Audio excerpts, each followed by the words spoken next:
I got 2 cough drops. I got 1 in each cheek like a gerbil. I just took some cough syrup. And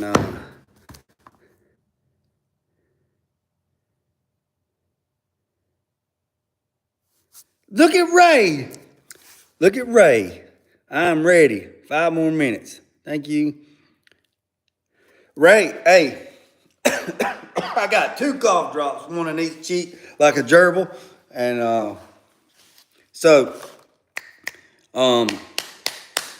I couldn't go live at 5:30. It wouldn't let me. It just done 2 intervals, either 5 or 6. So I went 6. So I'm gonna go as long as I can go until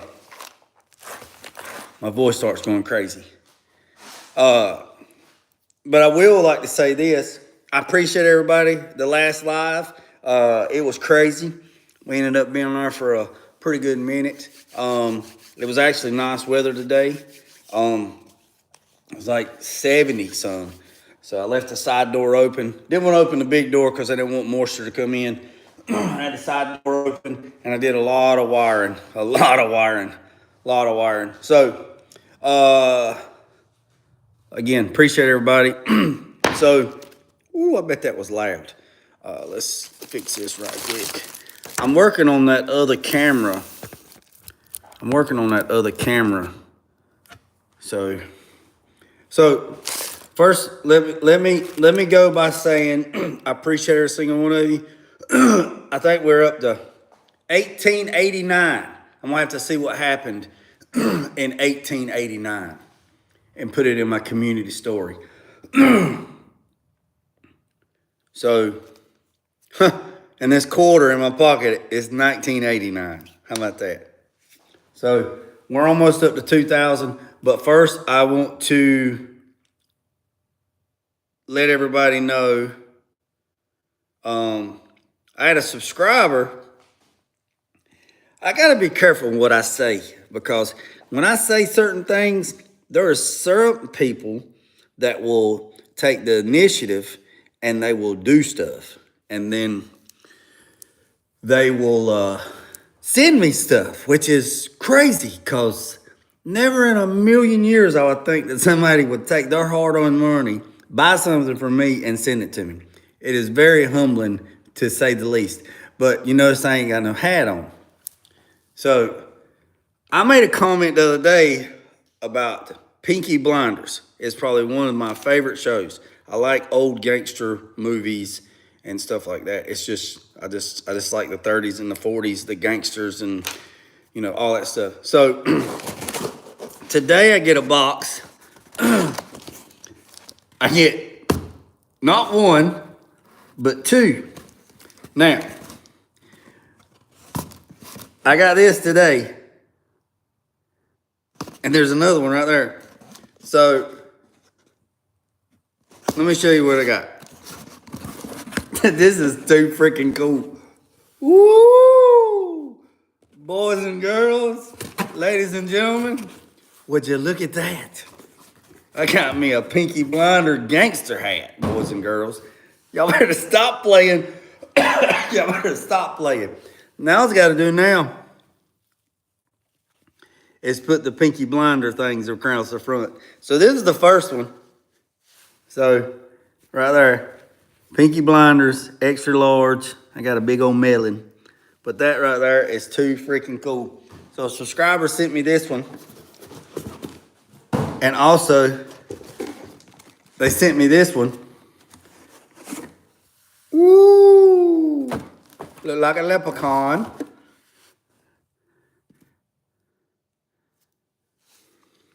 This one right here is the Santa Claus version of the daggone Boston Scully Cat Company. That's where these at. So, how about that? So that's why I don't have a hat on, because I appreciate it. So let's get right to it. I like that one better. You like this one? Which one? This one, Ray? You like this one? You like this one? The other one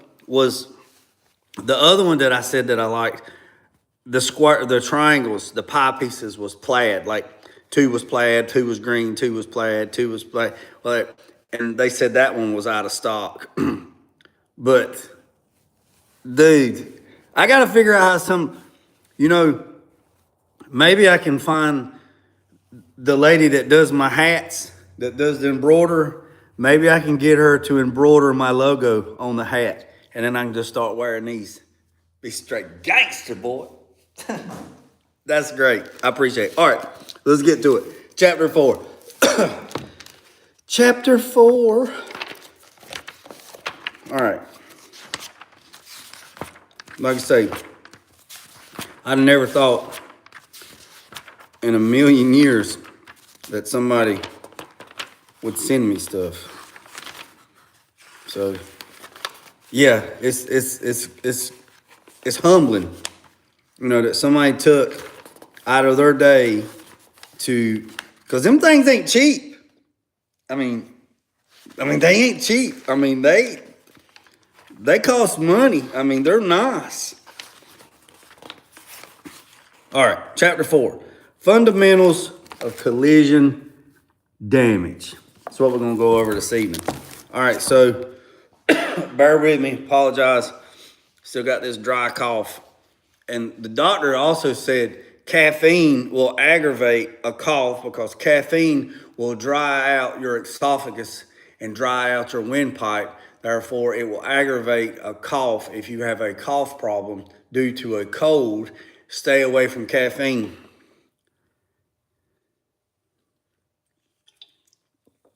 Jay, she said stay away from caffeine. I've been drinking on this one all day. A little sip here and there. If I had the money, I'd get you a pink one. Well, Ray, I appreciate it. And I'd wear it too. I'd wear it. All right, so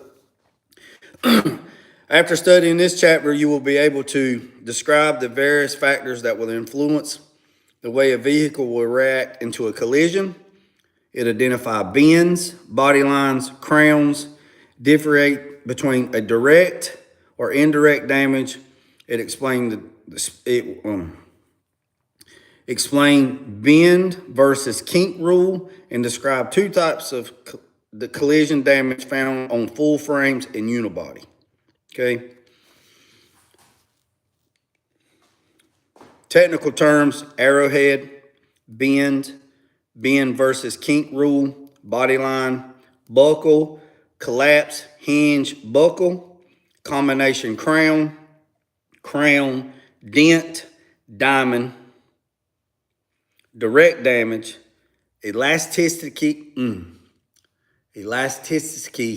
spit it out, Jay, deformation, force, grains, impact angle, indirect damage, inertia damage, kick up, kink, lateral force, longitudinal force, mash, plastic deformation, plasticity, sag, sideways, roll or simple roll buckles, surface area of impact, target, twist, upset, vehicle height, work hardening, and yield point. Did you get all that? Okay. So, again, I apologize. It's not very professional to have a speech problem. All right. In this chapter, it'll introduce you to fundamentals of collision damage that will discuss some properties of various types of metals used in vehicle construction and the detail of the way of the shape of the body panel, structural components, impact, the way they react when the damage. It also explains the factors that determine the amount of damage that occurs when a vehicle is involved in a collision. Finally, the types of damage that occur in a full frame and unibody vehicles. All right, vehicles. All right, vehicle design factors. Vehicle design factors influence the way a vehicle will react in a collision. These factors include properties of the metal used in the vehicle construction and the way the metals are shaped. All right, so metals have properties, right? They have molecules. And guys, hold on a second. Guys, meant with all the cars. Yeah. So I'm gonna try to keep up with the comments, but I'm gonna try to stay on task. So y'all keep the comments in, and at the end I'll go through them and check them out. So the properties of metals used in a vehicle will affect the amount of damage that has occurred when the vehicle is involved in a collision. A basic understanding of these properties will help you assess the repair collision damage. If a piece of metal is examined under a microscope in units, it's called grains, would be visible. Grains are formed by crystallized patterns of metal and alloy molecules. Different types of metals have different grain patterns. For example, mild steel has a large, loose pattern. High-strength steel, on the other hand, has a smaller, tighter grain pattern, okay? So if you was to look, this would be mild steel. You see the molecules in this drawing shows you that the molecules are larger, okay? And they're more open. High strength steel has a small, tight grain pattern, okay? This is high strength. See the difference? It's the same area, same surface area, right? But you have tighter molecules in this pattern because it's high strength steel. All right, it says the types and amount of alloy elements add to the metal and the annealing process determines the grain pattern. During the steel making process, a uniform grain pattern will be set in the metal. When the metal is formed into a part, the grain pattern is changed in areas that have been bent or stretched. Difference in the grain pattern in a bent or stretched translate into differences in the metal properties in these areas, okay? So the stretch, the elasticity is able of the metal to bend without permanent deformation. So let me see if I can find something. So if you have a piece of metal and I'm putting pressure on it, right? So it has just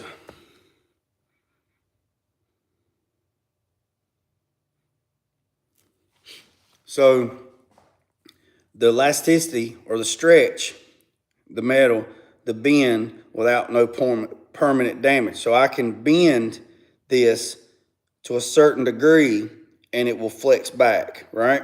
I can bend it and it will, that's what it's talking about. All right. The strip will spring back into original shape because the movement in the grains is not great enough to array them into a new set. Meaning that when I'm putting pressure on this, it's giving a little bit and those molecules, they are stretching, right? And it's going back, right?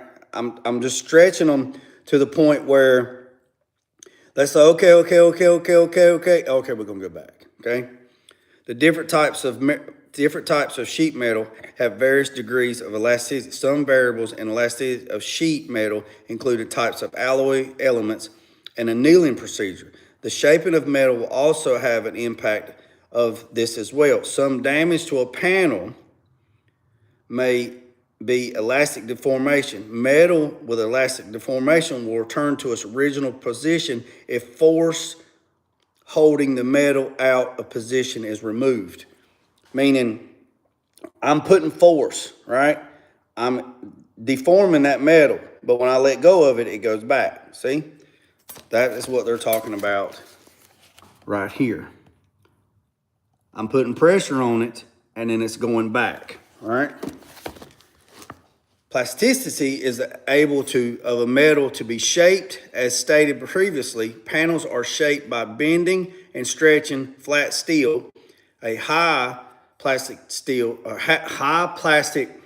metal can be readily shaped beyond bending and stretching. The grains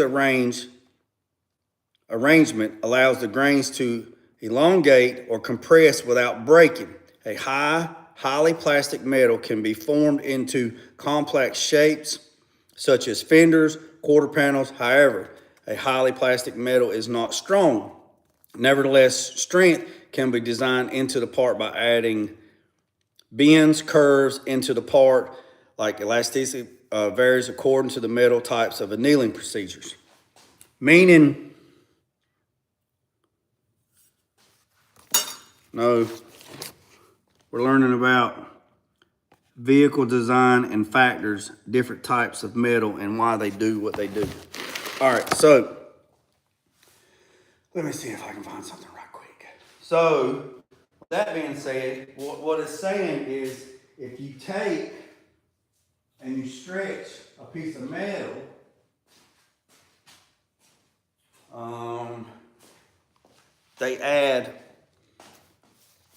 you can add body lines.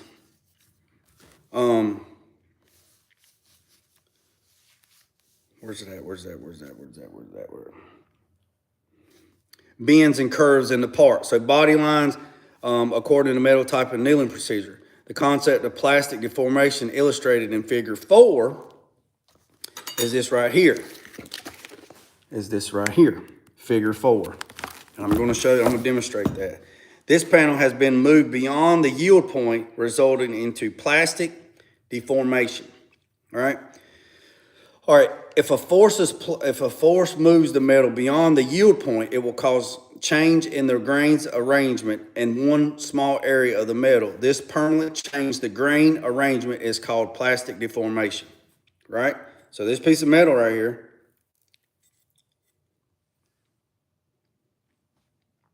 Now, I have just put that piece of metal into a plastic deformation. All right, the area where the grain arrangement changed is called a buckle or a bend. The difference between a bend and a buckle is that the bend is purposely put into the part when the part is manufactured, while a buckle is caused by an impact force.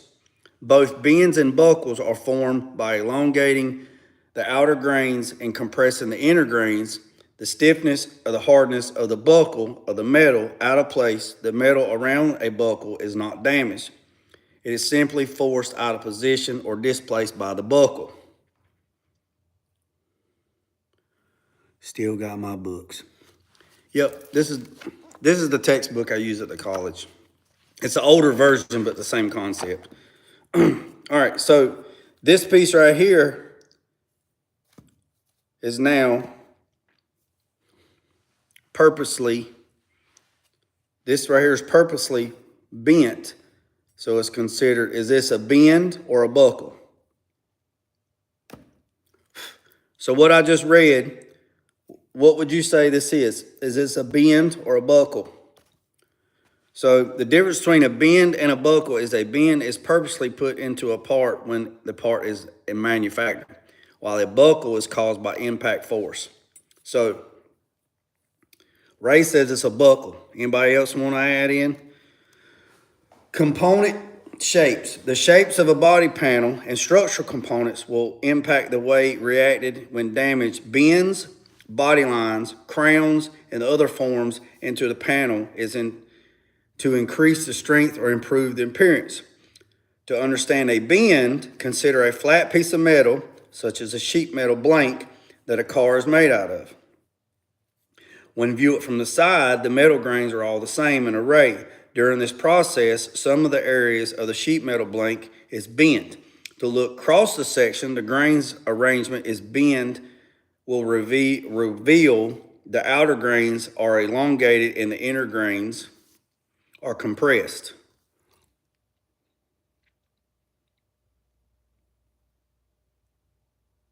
That's what this is.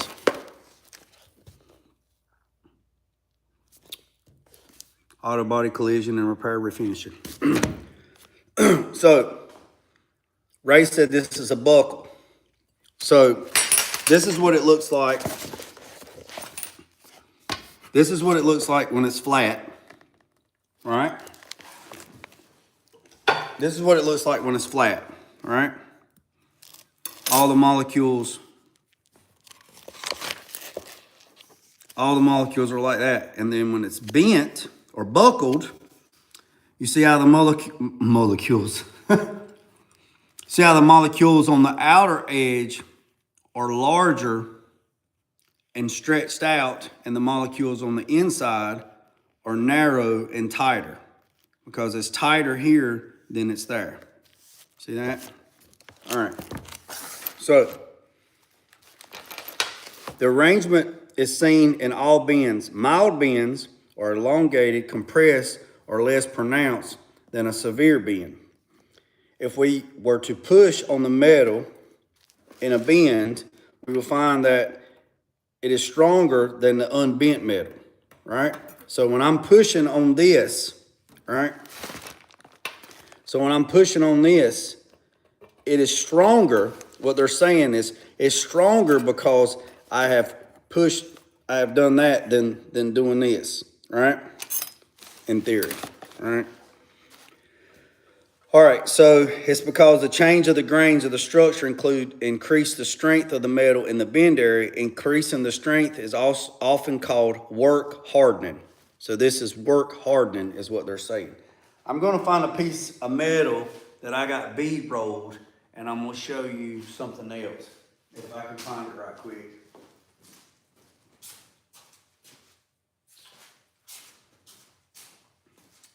Just hang tight. I got a piece of metal that's got some bead rolls in it. Y'all hang tight. Let me see if I can find it right quick.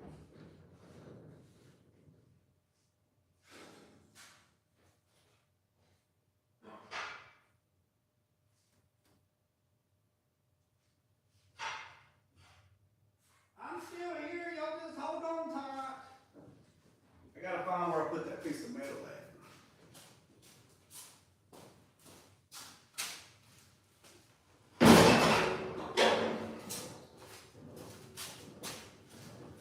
Oh, I don't know. I should have got it before I started. All right. So, work hardening. Work hardening is severe bends such as body lines or strengths in the panel. So, a body line like this right here, this body line, right? If you was to dent that, you would play hard press to get that out, because that right there is hard. Now, if it was right there and I could get behind it, I could probably get it out. But being on a body line, or right here, this is a body line. If this was dented, or around the wheel opening of the truck, if that was dented, that would be hard pressed trying to get that out. I'm not saying you can't get it out, but you can get it'd be hard pressed. A body line is a style line in a hood, a fender, or a door. Body lines make the panel rigid and less likely to flex. In addition, being a box structure with 4 bent corners, unrailed, the frame rails on a unibody vehicle may have bends in them that provide structural strength and the energy management during a collision, meaning, yeah, creases are hard to get out. So what they're saying is, even though parts are formed, bent, and certain things in new vehicles, they have crush points where they are designed for whenever the impact happens, for the vehicle to absorb the damage, the inertia, and then therefore direct it away from the occupants in the cabin, meaning the front seat, the driver's seat, the back seat, whatever. So if the inertia would hit and stuff would collapse to push stuff away from the driver. Just like steering columns, like in this 68 C10, the steering column is telescopical. So on a front end damage, it would it would slide into itself to a certain point. But then once it collapsed completely, the whole steering column is a missile, and it's going right to the person. In new vehicles, where stuff does like everything drops, folds, and falls away from in theory, the way they design it, they try to make everything go away from the occupants in the vehicle. All right. A bend is less severe than a body line called a crown. A crown is a curvature of a panel. The crown is found on the outer body of the sheet metals. These panels are 4 basic types of crown. You got low crown, which is almost flat, with very little curvature. And if you push in on it on a low crown, it will flex in and out, pop in and pop out, like an oil can. High crown, the curvature is rigid and you cannot push the panel in with your finger and it will not flex. All right. So here's some pictures right here. So you got low crown, double crown, high crown, and then you have a reverse crown, okay? All right.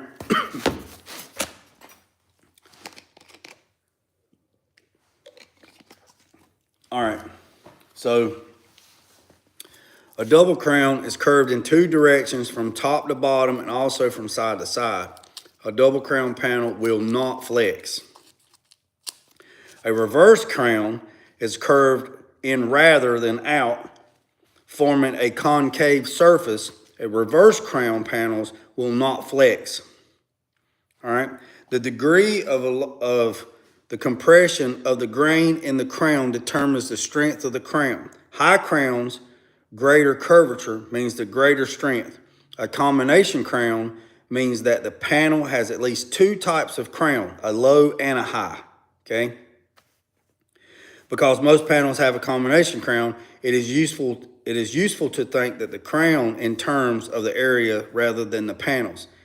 In this way, you can identify low, double, high crown, and reverse crown, okay? All right, one section of the panel has a high crown area and another type of section of the panel has a low crown area. Different types of crown require different repair methods, all right? So, in addition to a bend, some body panels are formed by stretching. In stretch areas, the grains are elongated and the metal is stretched, becomes slightly longer and thinner. Shows the grain in stretching. Stretching will increases the surface area of the stretch metal, stretching a form adjacent to the bends when making complex shapes and double crowns. All right, so if I was going to repair this wheel opening, right, I can make that piece of wheel opening, right? I would take and shear me a piece of metal. I would measure, the width, how wide I need it. And then I would put it in my brake. I'd put it in my press brake. Right? I put it in my press brake. All right. And now I've put it in a press brake, and then I would put that in a shrinker or stretcher, right? And you get them at Harbor Freight. Harbor Freights are okay. They're for like hobbyists. If you're going to get some, I'm not saying you got to spend a lot of money, but if you're going to get a shrinker and stretcher, look into Eastwood, look into Bailey. I don't have one.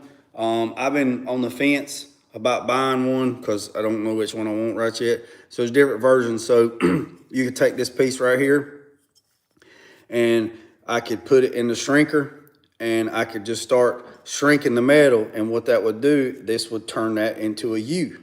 Now, if I needed to go the other way, I would stretch it and this would go the other way. So that's shrinking and stretching the metal. So what you're actually doing is you're taking the molecules and you're making them run away from each other and you're making the metal thin. You have to do it in small increments because if you try to do too much, if you try to do it too fast, too short, you will tear it. It will just rip, okay? In additional types of metals used in vehicles, construction, and the way these metals are shaped, there are several collision factors that determine the amount of damage that occur when a vehicle is involved in a collision. These factors include force, inertia, target, impact angle, surface area of contact, and the vehicle height. Each of these factors will be discussed in the following sections. So you have force, right? The force can be determined by an action between two objects that change their relative condition as motion or rest. In a collision, the force can be through as energy exchange between two objects when they collide. There are a number of ways collisions can occur. A parked vehicle can be hit by another vehicle. A vehicle can run into an unmovable object. Two vehicles moving in opposite directions can collide. In these examples, the force of the energy from one object of the impacts on the other object. The force of the movement objective is a product of weight and speed of the object. If a golf ball were held 1 foot above a car hood, then dropped, the hood would not be damaged. However, if it was a baseball were held 1 foot above the hood and dropped, the hood would be damaged. Finally, if a bowling ball were held 1 foot above the hood and dropped, the hood would be damaged. Which ball would cause most damage? So it'd be the bowling ball, because you have the force of the bowling ball and gravity. We're not going to get into physics and all the formulas and all that stuff. You have to, when you do this, and you get the degree, you have to go and take physics. And physics will give you the formulas to figure out, if I had a pound of feathers and a pound of steel, and I dropped both of them at the exact same time, which one of them is going to hit the ground first? And you can figure out inertia, frequencies, waves, and how stuff impacts the energy. Energy doesn't go away. It just goes from one place to the next place. Like this piece of metal has energy. This piece of metal is vibrating. This piece of metal is vibrating. Molecules are making sound, frequency, and heat by laying it here on the table. I'm not touching it, but the table is still vibrating and making noise, all right? But we can't hear that. So most will agree that the bowling ball will do the most damage. All three balls will be moving at approximately the same speed, but the heaviest ball would have the most force and therefore cause the most damage. The damage will be caused by the energy of the balls rearranging the grains of the structure in the hood. That goes back to what we were talking about before when we was talking about the grains and the molecules, right? So,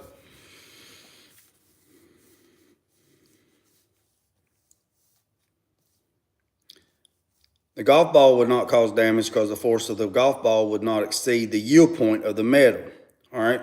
So, if we dropped the bowling ball, or if we drop the golf ball, it would just bounce. If we drop the baseball, it would just bounce. But if we drop the bowling ball would make the metal bend or kink, all right? That's the yield point. The yield point is the minimum amount of force required to cause a permanent change to the grain's arrangement. The force of the impact must be greater than the yield point for permanent deformation to occur. The force of the baseball was great enough to rearrange the grain structure in the hood, but because there was less force caused by the baseball than there were the bowling ball, the grain arrangement would not be as extensive, and that caused by the bowling ball. Meaning, if a baseball hit your car, it would hit it, and you're like, "Is there a dent in my car?" You couldn't really tell if there was a dent, right? Or the yield point. But if I throw the bowling ball on it, you're definitely going to see it, right? The components of the force of speed, if we was to compare the two objects of the same weight, with one moving twice as fast as the other, the faster moving object would have twice as force of the slower moving object. Therefore, the force that the vehicle has at the time of collision depends on the weight and the speed of the vehicle. When the force first acts on an object, the object may simply move. This is sometimes seen in collision. When an object impacts a fender, the fender may move or shift. The movement may be possible because the fender is held in place by bolts, braces, adjacent panels. If the fender cannot move, the force is greater than the yield point, a deformation is result. So basically what it's saying, if you hit the fender has points where it's going to let it absorb what happened, and stuff's going to shift, and then it's going to be like a cushion and come in or whatever. But if the fender was rigid and it could not move, let's say it was completely welded tight and it couldn't go nowhere. It was like the fenders on an 88 Chevrolet van. They are spot welded to the body because it's a unibody car, unibody vehicle. If the fenders hit on the van, there's no place for it to let it to move and do this to absorb some of the impact. So therefore it's rigid. So when it hits it, it takes the full effect, and that's where you get the damage, more damage. Also, if I have a baseball and I have a bowling ball and I drop the bowling ball and it hits the panel and it falls at feet per second with the math. But if I take the baseball and I increase the force by double of what gravity's pulling, let's say the bowling ball is falling at 5 miles an hour and it hits, and the baseball falls at 5 miles an hour and it hits. There's a formula that tells us how fast it would fall. I'm just saying 5 miles an hour.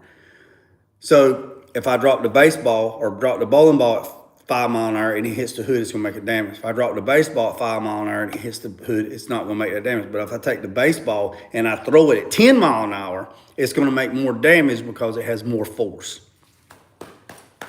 There are two ways force can impact the panel: through longitudinal and lateral.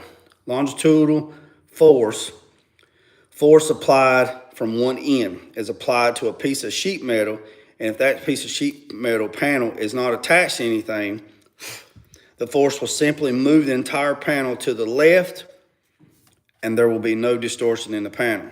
If the panel is attached, prevent it from movement, a force greater than the yield point will apply. Therefore, A and B, the whole panel moves. So like right here. So what it's saying, if the panel can move and where the dotted line is where the panel was at, the longitudinal force hits the panel, it's going to shift and it's going to go with it. Right here it's saying if the panel cannot move and it's rigid and you hit the same thing, then that's what's going to happen, right? So I'm going to read to you what that is. So the panel buckles first at B and C, where the attachment points act as pivot points.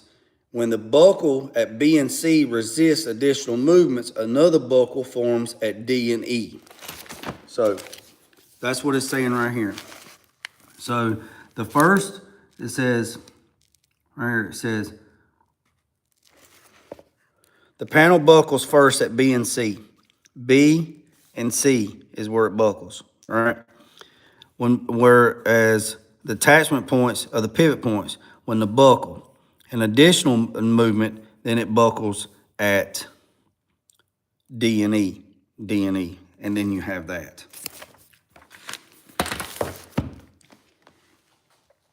All right. Next thing is simple rolled buckles. On sheet metal, the folds are called simple rolled buckles. All right.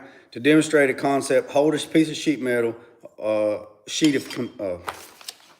a sheet of computer paper lengthwise in one hand or the other. Move the hand towards the other end, and you notice that the paper folds. On the sheet metal, these folds are called simple rolled buckles. Next, simulate the body line, making a longitude fold in the paper. So what it's saying, let's put a body line in it, right? We got a body line in it, right? Now it says,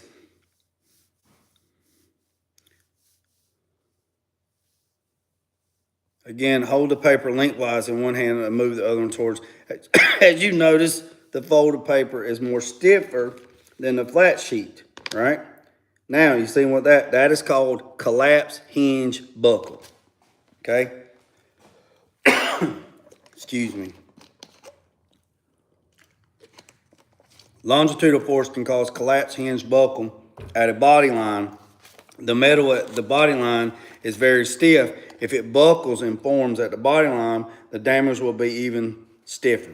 So that's what it's talking about. That is called a collapse hinge buckle because of the body line. If it was just a sheet of paper, like it was before, and you have a force that comes on this side then it does this part, right? That is just called a simple roll buckle, right? I'm gonna go 60 minutes and then I'm gonna stop wherever I'm at. And then we'll pick up next week. If the panel is not attached to anything, a lateral force applied from the side would simply move the panel, causing no damage. A low crown panel is attached to the points A and B. In this example, the attachment allows the movement when force is applied at C, meaning this is what they're talking about now. So you got two endpoints and they're not attached, and then you apply force at C, then that's what they're talking about, all right?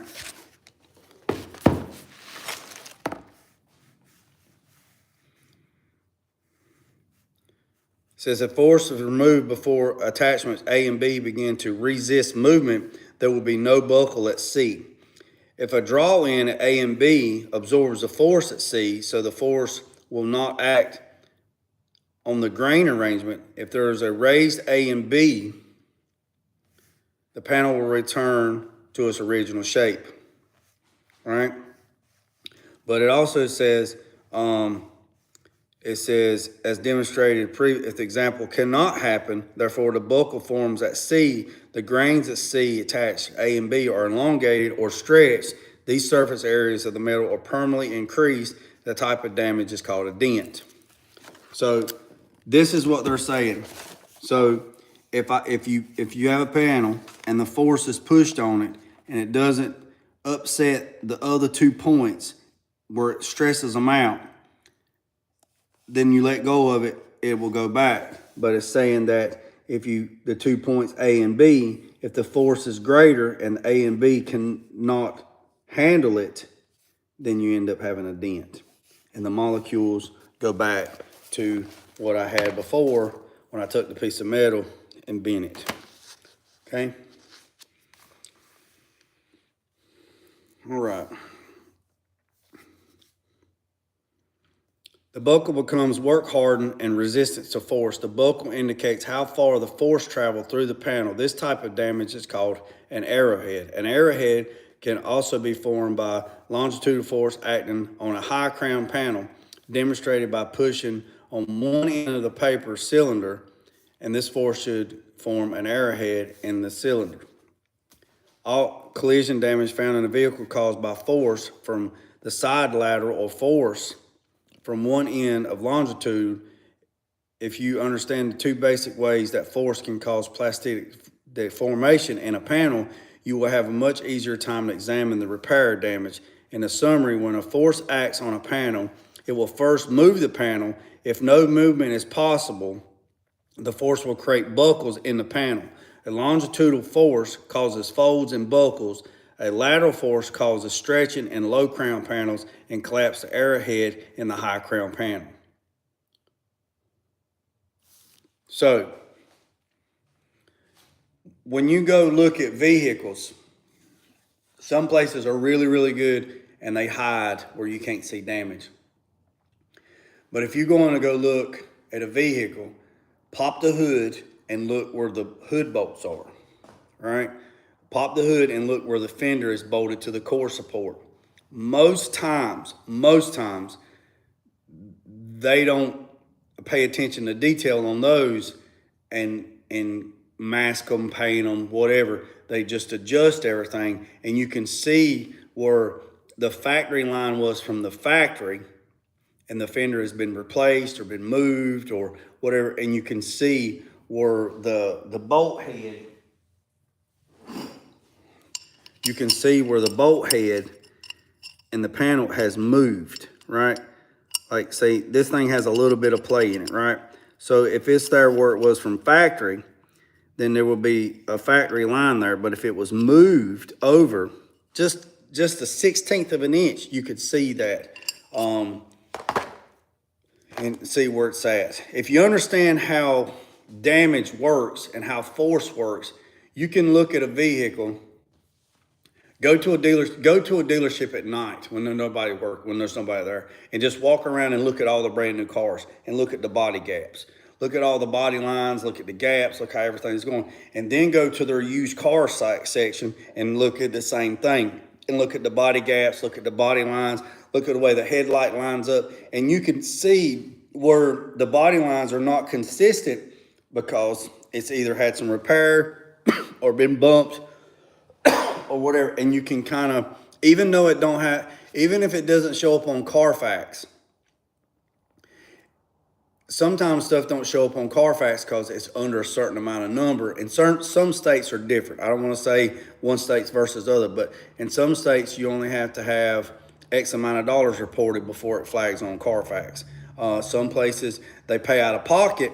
So if somebody pays their vehicle to have fixed out of pocket, therefore there will not be no Carfax on it because it was never turned on insurance and it was never reported. So therefore there's no documentation on it. Somebody just paid out of pocket just to get rid of it, and you would never know, right?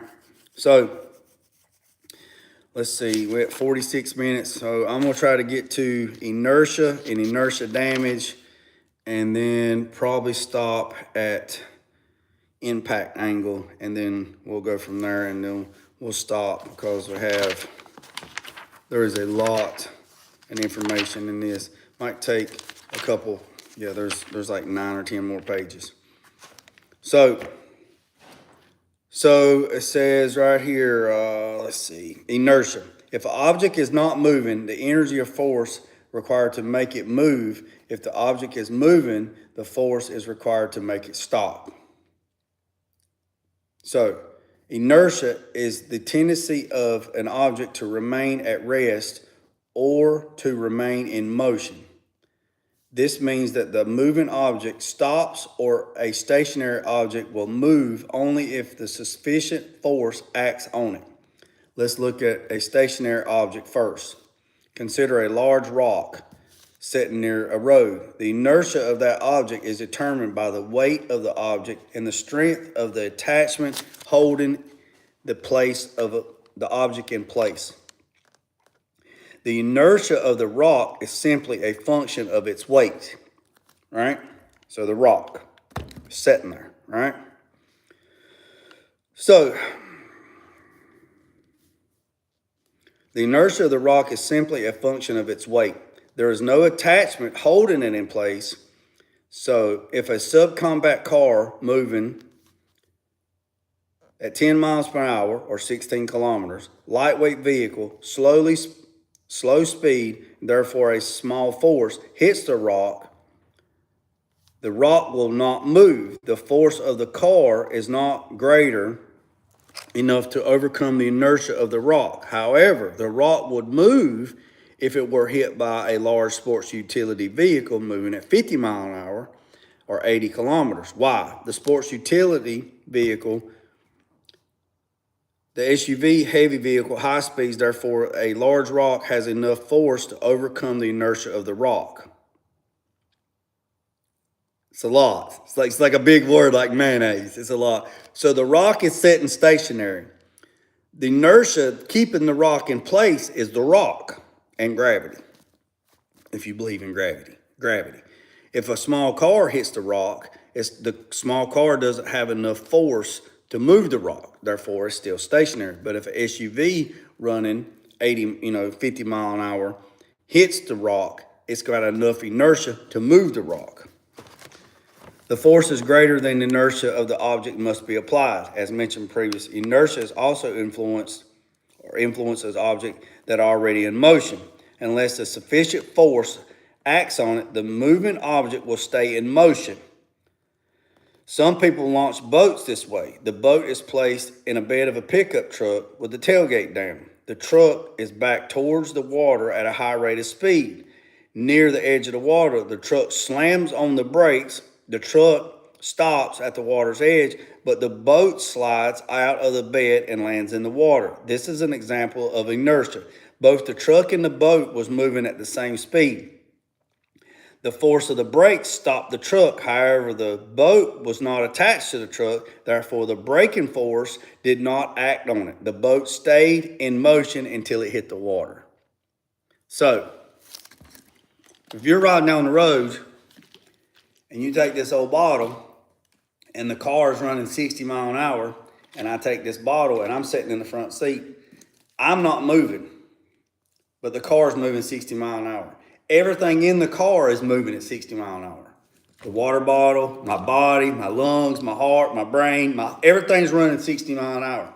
If I take this water bottle and I roll down the window, and I take this water bottle and I chunk it out the window and I hit that road sign is like the rock. This road sign is not moving, it's staying. The inertia of the sign is the pole, it's holding it in the ground. The water bottle is running 60 mile an hour. It hits the sign goes back and it flips the water bottle over, right? The water bottle was running 60 mile an hour. The sign was not moving 60 mile an hour, but it had inertia. But the water bottle was not strong enough to knock the sign down. Now, if I throw the bowling ball out the window at 60 mile an hour, the force of the bowling ball is strong enough to knock the sign over. So the same thing where they're talking about the boat in the bed of the truck. The driver's backing up, the boat's running 60, everything's running 60, you slam on the brakes. The boat now and everything in the boat is running 60 mile an hour and is shot out of the truck into the water. The water is what absorbed the force of the inertia of the boat. For example, for a collision example, think of a vehicle consisting of three sections: the front section, the center section, and the rear section. On a unibody vehicle, the front section incurs all the parts ahead and under the hood. The center section is everything in between the rocker panels, and the rear section is all the parts behind or under the deck lid. On a pickup truck, there are three sections: the engine compartment, the cab, and the bed. All right? So it says down here, it says the vehicle collide with unmovable wall. The impact event begins and ends in a split second. At the moment of impact, the front section collapses, but the center and the rear section are still in motion due to inertia.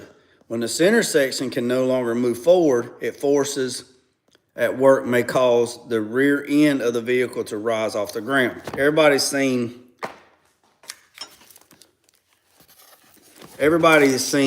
those crash test things, right? Everybody's seen those, right? The block wall is absorbing all the inertia, and then the force has to go somewhere. All right. The upward deflection of the rear section may cause a buckle in the roof at the pivot point, the break point. Usually this pivot point is where the center pillar meets the roof. This is damage to the roof. It's called inertia damage. So, appreciate it, Ray. So what it's saying is you have primary damage, you have secondary damage, and then you have third damage. So something happens if the impact is at the front. Okay, yeah, I hit a deer at the front and it got my bumper, it got this, it got that. Okay, that was the initial impact. Then the secondary impact is what everything absorbed at. Core support, air conditioner condenser, everything all the way back, because that force is like it's in the vehicle, it's going through the whole vehicle until it comes to a stop, until everything is absorbed. So just because you hit something on the front and you bump something, or you hit a deer, dog, or whatever in the front, and you're like, oh, it just needs a bumper cover. No, it can be all the way into the fender, it can be into the door, it can be in everything. So that is called inertia damage, right? One last thing, I'm gonna do target. So the object of the vehicle that collides with, a vehicle collides with is called the target. The target can be at rest or it can be in motion. Targets at rest can have enough inertia that they will not be moved by the collision. A bridge is an example of an unmovable target. The weight of the bridge is so great that the impact force of a vehicle cannot overcome. Additionally, because the abundance of the solid of concrete, it will not flex or give during the collision. If a vehicle were to collide with abundant force, all the forces in the collision will be directly back into the vehicle. None of the force would be moved or distorted by the bridge. So the vehicle that hits a hard, unmovable target will sustain more damage than a vehicle that hits a movable target. When a vehicle hits a movable target, some of the colliding force is used to overcome the inertia of the target, setting the target in motion. This is the energy that will not be directed back into the vehicle. Some example of targets can be set in motion include other than fences, guardrails, vehicles, fence posts, small trees, and some targets also may be in motion. If two vehicles collide head on, the force of the collision is the sum of force of each. So if this vehicle is running 80 and this vehicle is running 80 and they hit each other, the force of this vehicle and this vehicle hit each other, they have to absorb the energy will be directed back into each other. And then after it goes through everybody, it comes right back into the point, to the impact point where it absorbs. Energy don't go away. It don't go away, okay? If the two vehicles collide, the sum of the forces of each, if the vehicle crashes into a target that is soft, some of the collision energy will be used to deform the target. Therefore, not all collision energy will be directed back into the vehicle. All right? So, excuse me. So, that is on page 76. I'll make a note right there. I'm at the 4-minute mark. We'll pick back up next Wednesday. So I will tell you this, right down the street or right down the road from my house, probably,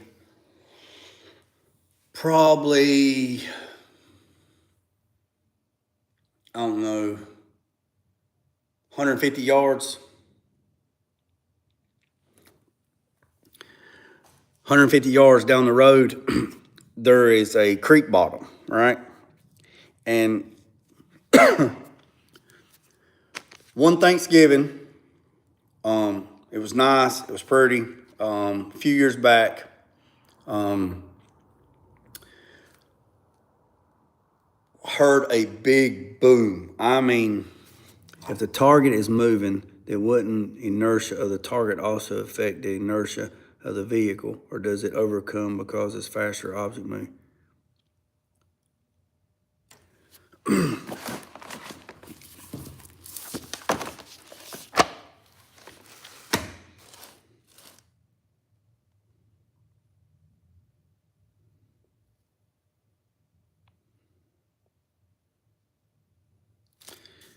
All right, so to answer your question, Beans, if two vehicles collide head on, the force of the collision is the sum of the force of each vehicle.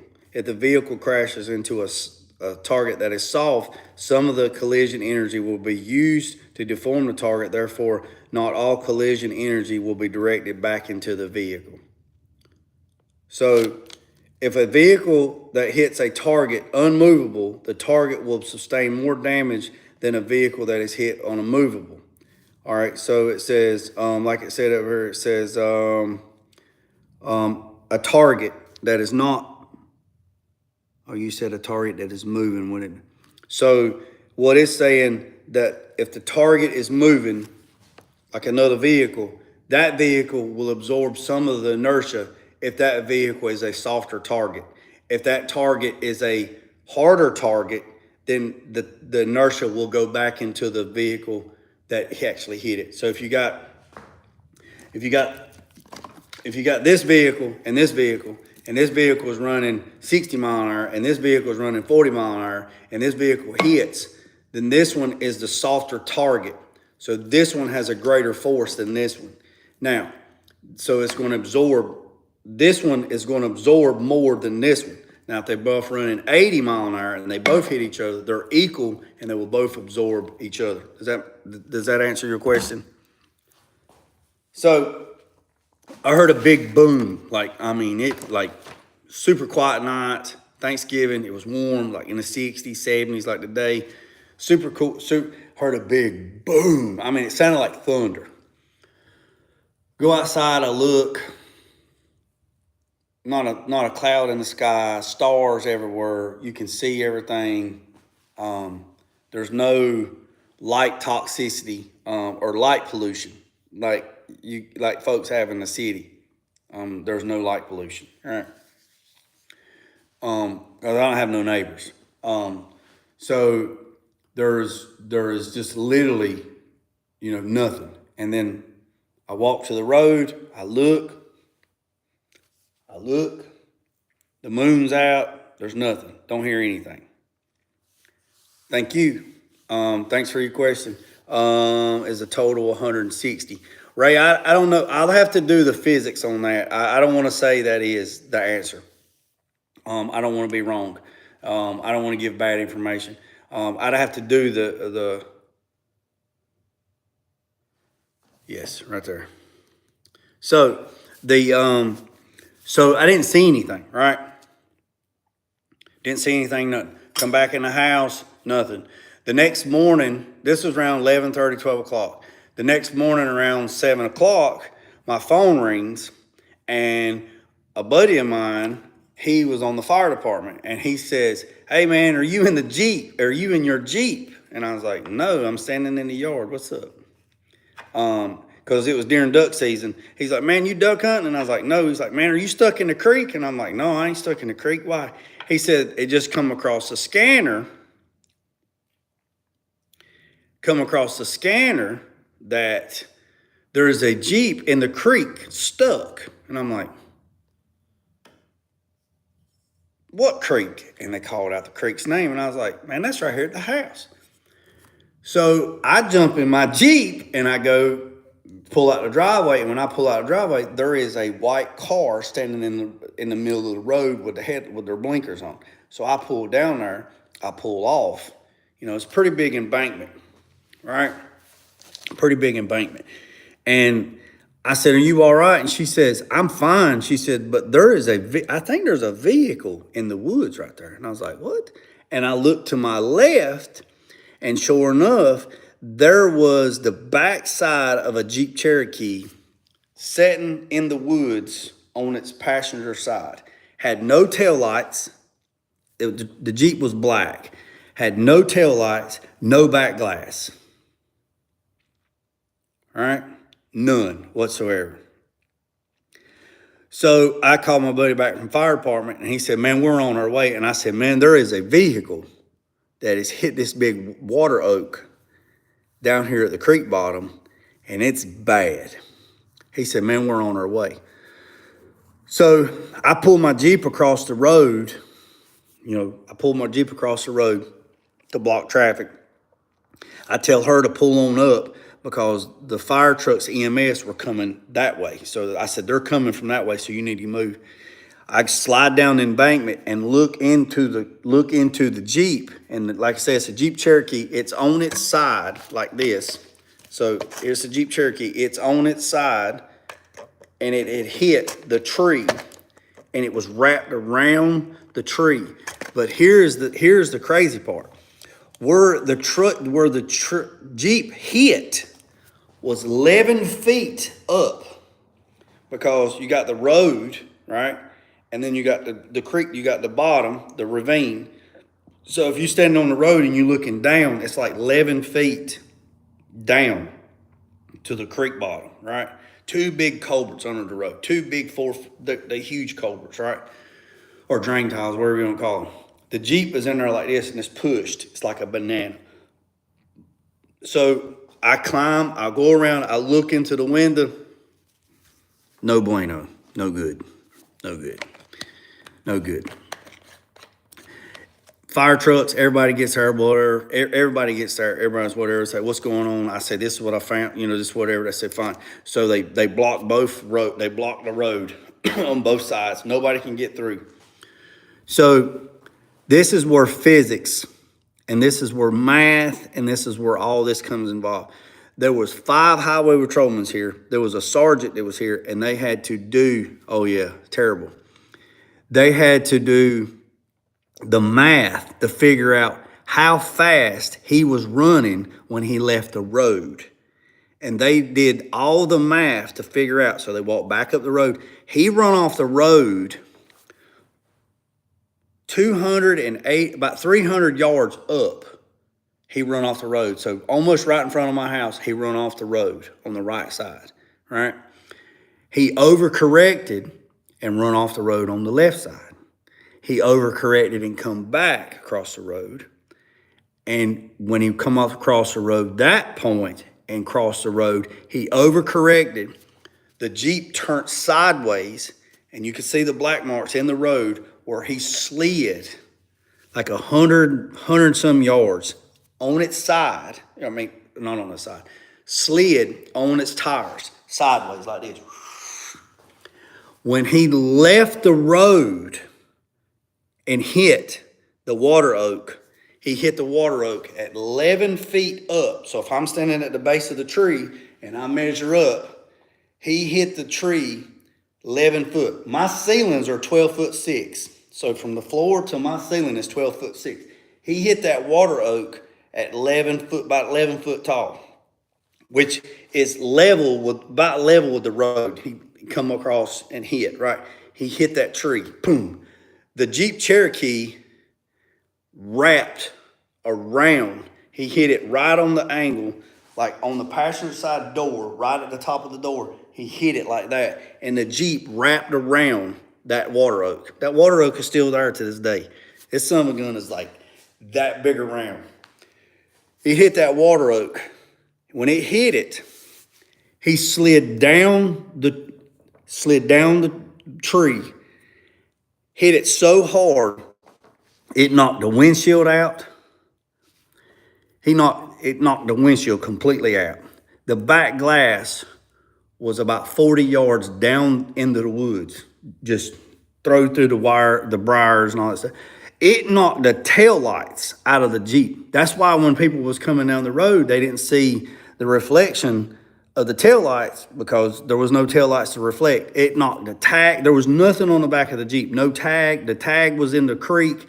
It literally like you went down there and you took the tail lights, the back glass out of it, the tags off of it. The back bumper was across the road. It was across the road at a 45-degree angle in the woods, right? No drinking. They were both sober. They wasn't drinking. They was coming home they were coming home from a Thanksgiving party. It was two young kids. They were in their early 20s, the boyfriend and the girlfriend. The girlfriend was in the passenger seat.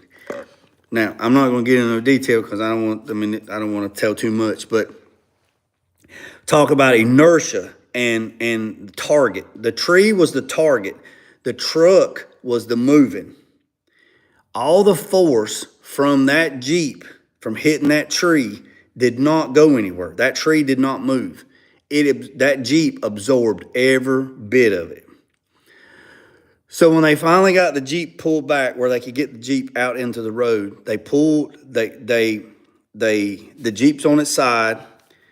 So they didn't even know the girl was in the car. So they pulled the Jeep out. They get the Jeep to the top of the hill. When they get to the top of the hill, get it in the road, the Jeep, right hand of Jesus. The Jeep was in the road like that right there. Literally, it was sitting on the bottom of the rockers like that. The front wheels and the back wheels was just like that. That Jeep hit like that on the roof of that truck and wrapped around that truck like that. When that Jeep was sitting in the road, it was setting the road like that right there. Once they got it measured, now it's a recovery because the boy had passed. Again, they didn't even know the girl was in the truck. They measured from the ground, and I still teach at the college, so they know me, and I was like, yeah. So they was measuring from the front bumper to the ground on both sides. They was measuring corner to corner. They were measuring all the measuring points on this vehicle for the report. Nobody. When they got all the measurements that they needed for the report to figure out how fast he was going, how much inertia, how much force, how much everything, so they could have their detailed report after, it was hours after they done all this, right? They got all this stuff figured out. It was so crazy that this Jeep is sitting there. It's like a 2016, 2017 Jeep sitting there, and that thing looked like a banana. Then when they gave the fire department access to cut the vehicle open, they cut it open so they could get him out. When they got him out, there was no damage. I'm going to try to say this as best I can. There was no damage. It looked like he just went to sleep. There was no damage, none whatsoever. So then they noticed in the passenger seat, they seen hair on the console. She was in the floorboard. The roof and the seat was pushed down on her, and she was in the floorboard. It was terrible. I felt so bad because I heard the boom, but I didn't know what it was. So from now on, if I hear a boom, I get in the vehicle and I ride to the creek bottom. I have found 3 or 4 drunk drivers that's run off into the creek bottom. You know, nobody else has passed away.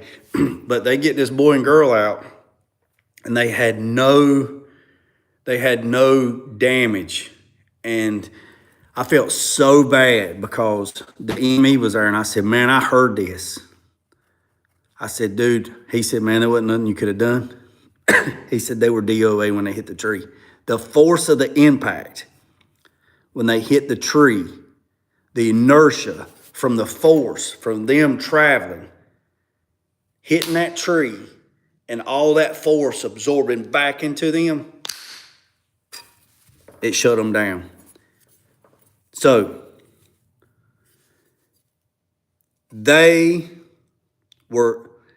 she was late, curfew. Late. They said that he was running over, they said everybody said 125, 100. I don't even think a daggone Jeep Cherokee can run 130 mile an hour, but they said he was running excessive of 100 mile an hour when he left the road. So from the end of the road to where he left, from my driveway to the end of the road is 1/8 of a mile, 660 feet. It's straight. People come on this road, man, they be balling. Right? We used to drag race out there when there wasn't a lot of people out here, but there's too many people on this road now. You can't do that no more. Years ago, you used to do it. Don't do it no more. But from the stop sign to my driveway is 1/8 of a mile. Dead money, 1/8 of a mile. So we'd start at the stop sign and we'd run to my driveway and then whatever. So from the time he pulled off on this road and he got to my mailbox is 1/8 of a mile. So he was running over 100 mile an hour when he lost traction and come off the road. He overcorrected and then overcorrected again and then overcorrected again, and then that was the end of it. Yep. So we've all done it. We've all made bad decisions. Everybody's made the bad decisions, but late. Come to find out, she was supposed to be home at 11 o'clock. They went to not a Christmas party. They went to a Thanksgiving party. No alcohol involved, just whatever. It was like a work thing, whatever. And she was supposed to be home at 11 o'clock, and they were running late. And parents, I'm a parent, you better get your ass home. If you don't get your ass home, you know, there's been a lot of teenagers in this area that have passed on because of that, because being late, curfew, whatever. If you're going to be late, you're going to be late, you know. Just be careful. Don't be trying to speed or nothing like that, because poor decisions cost, you know, a boy's life, a girl his life. They affected both families. So I own the property where the tree's at, and the family comes every Thanksgiving and every holidays, I guess birthdays too, and they asked me if they could clean up around the tree, and they do little memorial stuff like that. And I said I have no problem in it, none whatsoever, because I know how it feels to lose a child. So I was like, yeah, it's not a problem. So they clean up and do this little thing. So it's just, you know, it's terrible. So everybody, I appreciate you. Been on here 74 minutes. If you ain't subscribed to the channel, hit the channel. I'm gonna do another video tomorrow on the C10 showing all the wiring that I did today. God help me, I did wiring. I did wiring all day yesterday, and or all day today, and it was a mess. So hit the subscribe button.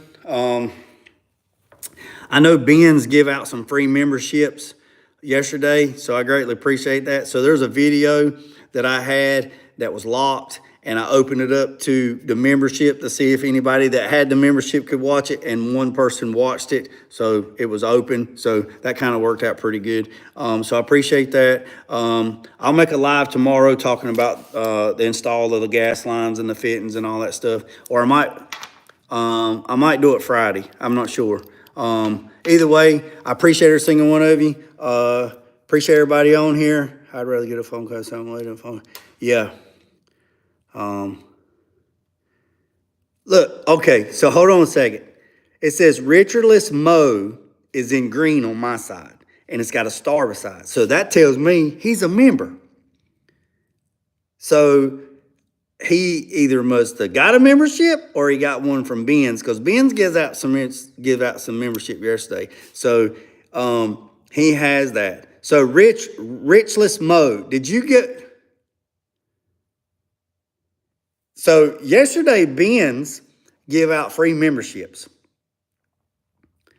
So which is a blessing. I mean that is, how cool is that? That is so thoughtful for somebody to do that. So, Richless, I'm going to tell you this. I put a video up. I'm going to go live at 6 from now on because some people don't get home to, after 5. So, I'm going to change my time. Yeah, Ben's, there he is, Richless. Ben's is the one that give out free memberships yesterday. So, you need to thank him. He's the one that give out some memberships yesterday, which is super great. So there's a video that I put up. It says, a guy called me Karen at Walmart, and I have it locked for members only to see if anybody could watch it. Go watch that video and let me know if I should make that open to the public. So, yeah, that is so cool. Like 1,889 subscribers right now, trying to hit 2,000 for the end of the year, for Christmas, holidays, whatever you want to call it, Hanukkah, Hallelujah, whatever you want to call it. Dr. Seuss green eggs and ham. Do y'all know why the Grinch is so mad at Whoville? Because they always eat the Who Beast ham. What color is the ham? Green. What color is the Grinch? Green. So, again, I appreciate every single one of you. Hit the subscribe button, hit the follow button, hit the thumbs up button, hit the share button, hit the comment button. I appreciate you. And I'll try to go live tomorrow and talk about the C10, because God knows I've been doing a lot of wiring on that thing and pulling wire loom. And remember I said, boys and girls, don't worry about the man up the road or down the road. Sweep off your own front porch while sweeping off anybody else. Put God first at loose end drag.